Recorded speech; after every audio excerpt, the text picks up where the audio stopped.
I'm ahead of the curve and I will be reviewing George Orwell's The Road to Wigan Pier, which was first published in 1937. Now, so far from Orwell, I've read 1984 and Animal Farm, and because this was a few years ago, I have ever since been wondering, well, I want to read another Orwell book, which one should I read? And he's done quite a few, and from me looking and searching, I found The Road to Wigan Pier, which I felt that it would probably be a nice change from his fiction, because this is a autobiographical polemic, essentially. One half is about Wigan Pier, about its bad conditions and the effect that capitalism has had on its people, on its housing, on its taxes and so forth. And the other half is a defense of capitalism, but also a attack on it as well. It's as I said, it's polemic in its style. Orwell is arguing from both sides of the story here. And yeah, he is on the side of the socialist regime. It's just he is being the devil's advocate, which is something that I really enjoyed, but I'll get to that soon. So yeah, this book is focused on his life before World War II and the mining conditions, the housing, the starvation, and the general, I suppose, atmosphere of the lower class people of Wigan Pier. And it's his, I suppose, approach to these living conditions and giving his own analysis or perspective of what he saw when he was there. Admittedly, one of my favourite aspects of this piece was when he was talking about the coal mines in particular and the terrible conditions that the people had to go through in order just to feed their family scraps. He would go through how dangerous it was, the sorts of accidents that would occur to the men in the coal mines, and also how they looked. They were completely covered in coal, and there's even pictures in this book which I quite enjoyed as well. I think there's one in particular that he shares, and I'll try and find it now. See, I don't know if you can see this, but the man was completely covered, and he's obviously wearing his gear, and he's got his kid on his shoulder there, and everybody's sort of looking at him. And there were conflicts as well, like strikes that the workers would go through. And yeah, Orwell just went through the conditions of the coal mines and amongst other things. I mean, something else he also talks about is starvation, like I said, and also the pricing of the food in comparison to how much the workers actually earned in their roles. And I think this is not really a criticism of the book that I have. It's more of just a personal disadvantage, I suppose. I didn't know how to interpret the prices and whether that was good or bad, the pay that they got in comparison to how much. I don't really understand that, and I don't understand the context of the financial context that they were in. So it was difficult for me to understand that, but through Orwell's very descriptive first half, I basically understood that it was extremely scarce and that it was overall a pretty bad time, I suppose. I also found it admirable how Orwell was not in a particularly financial advantage in terms of how he was living, but he described himself as a higher lower class in comparison to some people. And I found it interesting how he actually was interested in understanding the people of even a lower class than him and realizing what he had in comparison to them. And I think that is the beginning of a lot of wisdom, to understand how people are worse off than you. I think that's why history is so important, for example. It also reminded me of the film Batman Begins, where Bruce Wayne goes to third world countries, or less well-off countries at least, and he goes to live there, and there was one line which is, "The first time that I stole, it was so I didn't starve." And I think that's a really interesting concept, because what Bruce Wayne tried to do as he was training to be Batman, he was putting himself at the lowest levels of being, of sentience, and trying to understand the criminal mind before he tried to, let's say, approach it or tackle it as the man he would later become to be. Although the problem with that idea is you always have a backup plan. There's always an emergency exit. Whereas with the people who are genuinely in poverty, they can't just, climb into their car and drive off when they've had enough of it. I mean, there is a genuine difference there. But, Orwell also shared the following quote, which is, "You do not solve the class problem by making friends with tramps. At most, you get rid of some of your own class prejudice by doing so." Additionally to this, he wrote the following: "For some months I lived in entirely coal miners' houses. I ate my meals with the family, I washed at the kitchen sink, I shared bedrooms with miners, drank beer with them, played darts with them, talked to them by the hour together. But though I was among them, and I hope they trust they did not find me a nuisance, I was not one of them, and they knew it, even better than I did."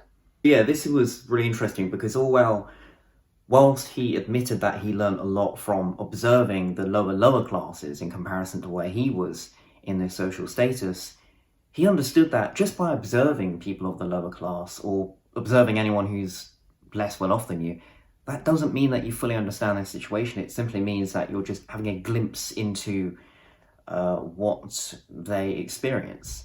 But you can't ever intrinsically know that, and that's what he elegantly puts here. And then he goes on to talk about socialism, which is the second half of the book, and he writes the following: "And all the while, everyone who uses his brain knows that socialism as a world system, and wholeheartedly applied, is a way out. It would at least ensure our getting enough to eat, even if it deprived us of everything else. Indeed, from one point of view, socialism is such elementary common sense that I am sometimes amazed that it has not established itself already." I enjoyed this second part quite a bit, and I think I didn't enjoy it more necessarily than the first half. It's just the second half was more of a polemic, as I mentioned earlier, so it was kind of easier to read, I suppose, and to get on board, because him describing the things of the coal mines and starvation, it's hard for somebody like me in the UK who isn't experiencing that to fully understand the weight of that. But I found that the second half was a really good addition that acts in conjunction with the first, which just makes the book as a whole really, really good. So although Orwell is saying how socialism is intuitively, obviously the best option, I would agree on face value. Like, the people should always be put first to some extent, but also the country would go bankrupt if obviously there was no income. So, I mean, this might be a false dichotomy here, but economics has to be considered and people have to be, used for economics. But the secret is, and this is, how the Western world works, the word used is misinterpreted. They're not used as a puppet.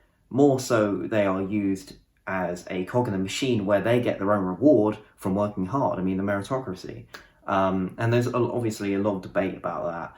And I won't go into that because I'm not myself objectively on one side or the other. I just have doubts about both entirely. So hence I'm reading this book and the Communist Manifesto, which I reviewed a few weeks ago, which you can watch as well if you're interested.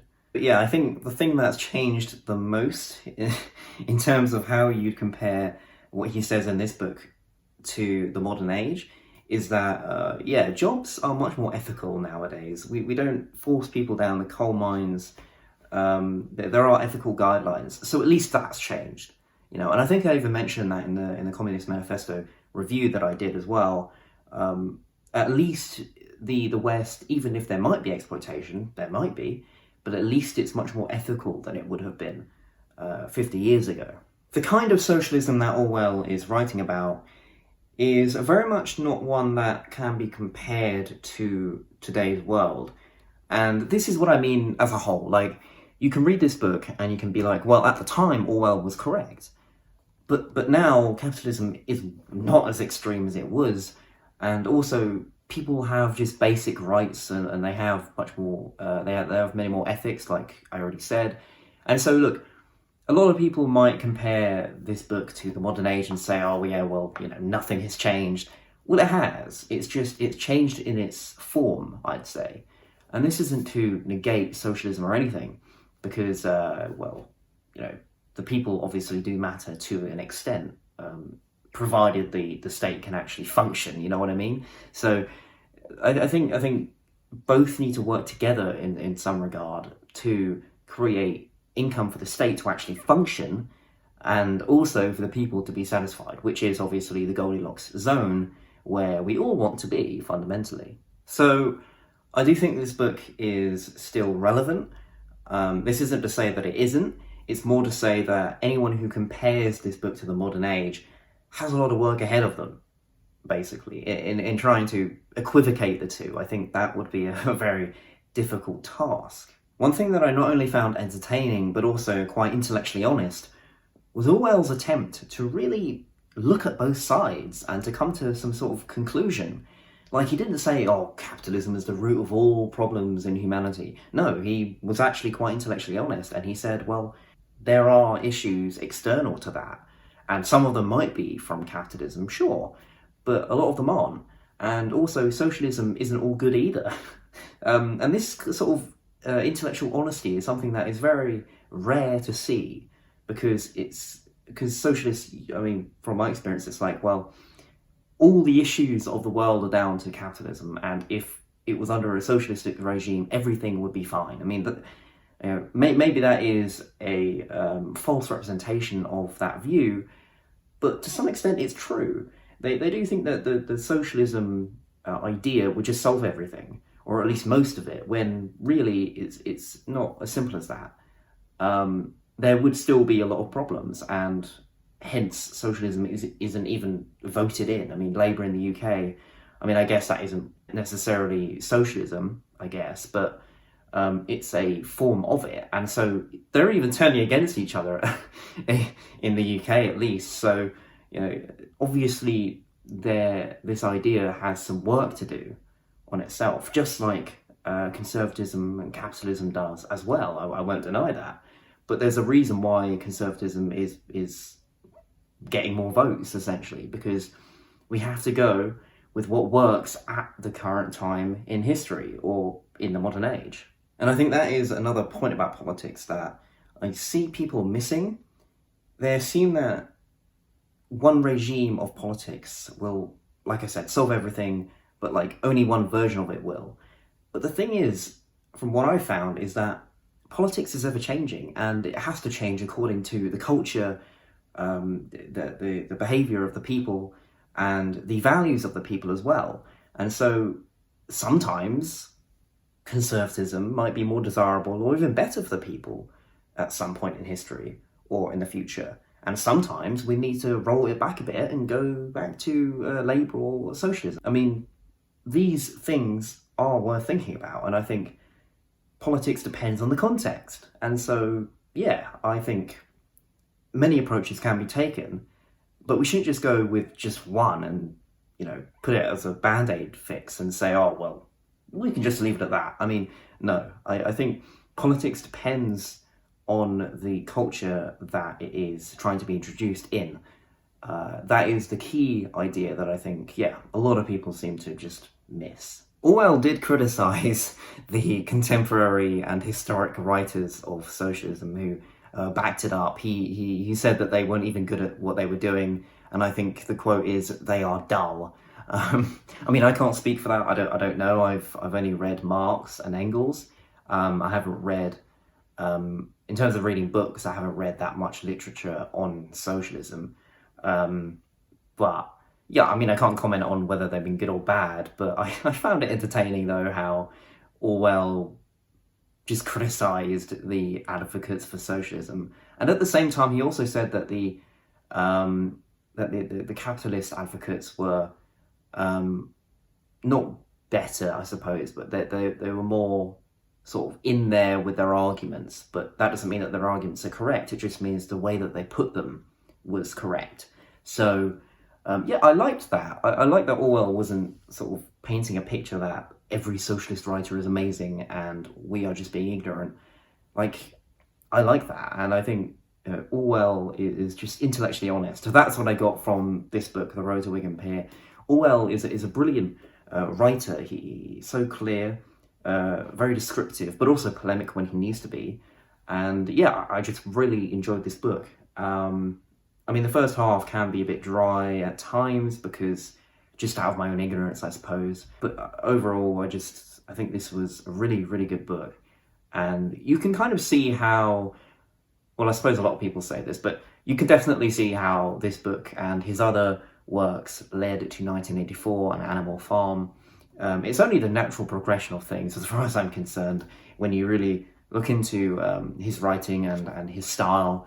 He's always against, or he's always for liberation, which is the key message of his books, as far as I can tell. So yeah, that's all I want to say about this book, I think. I did enjoy the different parts, the two sections, the polemic latter part and the descriptive former. I just think that went so well. It's just, yeah. This book is a good one, and I'm going to read more Orwell very soon. Also, if you have read more Orwell than I, let me know which book of his I should read next, because, yeah, I get the impression that they're all good, so I'm kind of struggling. So yeah, thank you very much for watching. I've been ahead of the curve, and see my Goodreads in the description below and my Instagram. Yeah, so check all those links out, and like the video if you did enjoy it, and subscribe if you're new as well. I hope to see you soon. Goodbye.